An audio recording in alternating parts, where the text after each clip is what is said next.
Bonjour à toutes et à tous et bienvenue dans ce nouvel épisode d'En écho dans le texte, le podcast des études économiques de BNP Paribas. Aujourd'hui, nous nous intéressons à la consommation des ménages qui reste le principal moteur de la croissance tant en zone euro qu'aux États-Unis.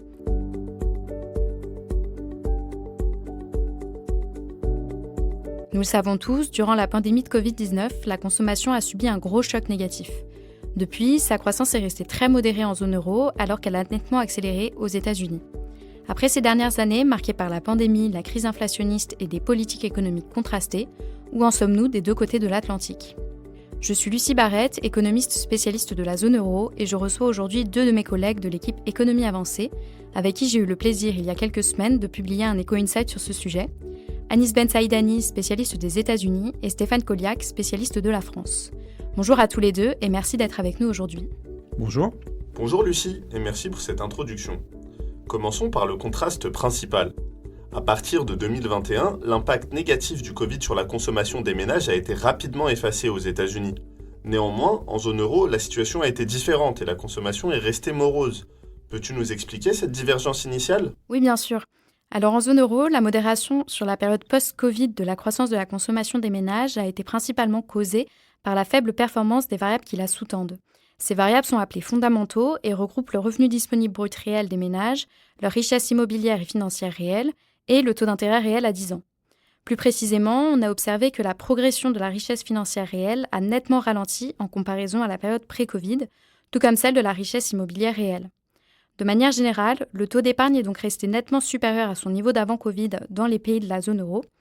Ce phénomène s'explique par une évolution plus favorable du pouvoir d'achat du revenu disponible brut, ou RDB, que celle des seuls salaires. Cette dynamique a eu des effets redistributifs qui ont permis d'accroître le taux d'épargne. J'imagine que tous les pays de la zone euro n'ont pas connu les mêmes évolutions en matière de consommation et d'épargne. Stéphane, peux-tu nous dire si vous avez observé une forte hétérogénéité entre les pays ? Oui, le taux d'épargne a augmenté partout, mais ni dans la même ampleur, ni pour les mêmes raisons. C'est en France que l'augmentation a été la plus forte. Elle a été expliquée plus qu'ailleurs par le comportement d'épargne des plus âgés. Leurs revenus ont été mieux protégés de l'inflation, notamment les retraites ou les revenus de la propriété, alors qu'à contrario, les salaires n'ont eux pas suivi l'inflation, ce qui a pesé sur la consommation des ménages. Un retard des salaires sur l'inflation observé également dans les autres pays est particulièrement pénalisant en Allemagne, où l'inflation a été supérieure de près de 5 points en cumul à ce qui a pu être observé en France ou en Italie, ce qui a affecté la consommation des salariés les moins aisés. Je me tourne maintenant vers toi, Anis. Est-ce que tu peux nous expliquer ce qui s'est passé aux États-Unis ? Bien sûr. Aux États-Unis, à l'inverse de ce qui a été observé en zone euro, la croissance de la consommation s'est maintenue. Notre modèle, basé sur les mêmes fondamentaux que ceux donnés juste avant pour la zone euro, explique assez bien cette dynamique. Néanmoins, on observe tout de même que ces seules variables n'ont pas suffi à expliquer le dynamisme de la consommation américaine. Nous pensons donc que des changements comportementaux sont apparus depuis la pandémie. Très intéressant. Cela montre donc que par rapport aux fondamentaux, la consommation des ménages européens a sous-performé et que celle des ménages américains a surperformé. Anis, que s'est-il donc passé sur la période post-Covid qui pourrait expliquer une telle surperformance de la consommation aux États-Unis ? Eh bien, nous pouvons mobiliser deux éléments pour répondre à cette question. Le premier, chronologiquement, tient à l'ampleur massive et à la nature de la réponse de politique budgétaire à la pandémie de Covid-19, qui contenait notamment un soutien financier direct aux ménages. Les différents plans de soutien ou de relance ont abouti à la constitution d'excès d'épargne qui ont soutenu la consommation un long moment, puisque les ménages n'ont fini de l'épuiser que début 2024. Le second relève d'un changement comportemental. Il apparaît, selon le FMI, que la propension marginale des Américains à consommer la richesse immobilière a presque triplé sur la période post-Covid. Et l'ajustement de notre modèle par ce facteur se révèle concluant. Ce résultat permet d'expliquer pourquoi ce sont les ménages les plus aisés qui portent la croissance récente de la dépense de consommation aux États-Unis. Tournons-nous maintenant vers les perspectives pour les prochains trimestres. L'ère de la surperformance américaine touche-t-elle à sa fin ? Selon nous, la surperformance américaine devrait perdre en vigueur, mais sans basculer dans la sous-performance. Cette modération est attendue pour plusieurs raisons. D'abord, au niveau agrégé, le recul de la croissance de la population va se répercuter sur la dépense de consommation. Ensuite, l'équilibre entre inflation et emploi est dorénavant moins favorable aux ménages. L'inflation repart à la hausse et ne devrait pas revenir à la cible avant au moins 2028. Dans le même temps, le marché du travail s'est nettement refroidi, avec un recul des créations d'emplois et du rapport entre emplois vacants et personnes sans emploi, ce qui contraste nettement avec la situation post-pandémique qui avait soutenu le rattrapage par les salaires. Enfin, la politique budgétaire de l'administration repose sur la loi budgétaire One Big Beautiful Bill qui n'ajoute pas de stimulus et sur les tarifs douaniers qui jouent à la hausse sur l'inflation. De plus, la première prolonge une fiscalité favorable aux plus hauts revenus et les seconds sont supportés de façon disproportionnée par les plus bas revenus. Dans ces conditions, la politique n'est pas redistributive et apparaît défavorable à la consommation. Même question, Lucie, concernant les perspectives, mais cette fois en zone euro. Peut-on espérer un rebond de la consommation ?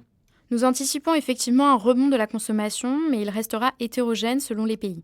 L'Allemagne et l'Italie pourraient voir leur taux d'épargne effacer les augmentations post-Covid d'ici 2027, soutenues par l'amélioration des perspectives de croissance et, en Italie, par des baisses d'impôts sur le revenu pour les classes moyennes. L'Espagne maintiendrait un taux d'épargne élevé grâce à une croissance soutenue du RDB, permettant une consommation dynamique sans désépargne. Qu'en est-il de la France, Stéphane ? En France, la consommation des ménages a encore vu sa croissance ralentir en 2025, probablement limitée à plus 0,4% selon nos estimations. À la période inflationniste révolue depuis 2 ans, a succédé une crainte accrue d'une augmentation du chômage, reflétée dans l'enquête de confiance des ménages de l'INSEE. Or, ce dernier n'a que modérément augmenté à 7,7% au troisième trimestre 2025 contre 7,4% un an plus tôt. Cette relative résilience du marché du travail a permis un début de reflux de la crainte du chômage au second semestre. Celui-ci devrait permettre une amélioration de la croissance de la consommation des ménages, qui retrouvera à partir de 2026 un rythme de croissance de 1% par an, plus conforme avec les dynamiques de revenus à l'œuvre depuis le second semestre 2024, les salaires augmentant de nouveau plus rapidement que l'inflation. En conclusion, nous sommes donc en présence d'une normalisation. La zone euro corrige progressivement sa sous-performance et les États-Unis modèrent leur surperformance. On retient donc que, en zone euro, la consommation devrait rebondir, mais de manière inégale, avec des pays comme l'Espagne mieux positionnés que la France ou l'Allemagne. Aux États-Unis, leur surperformance s'essouffle, avec des risques liés à l'inflation et au marché du travail. Alors voici une dernière question pour vous deux. Quels sont les principaux risques qui pourraient bouleverser ces scénarios ? Aux États-Unis, la consommation dépend davantage qu'en Europe de l'effet richesse. Sa croissance se trouve dès lors vulnérable à une forte correction des valorisations boursières qui, tirées à la hausse par les 7 magnifiques du secteur de la tech, sont historiquement élevées. En zone euro, ces aléas apparaissent plus équilibrés. Les derniers indicateurs de conjoncture confirment toutefois une amélioration notable.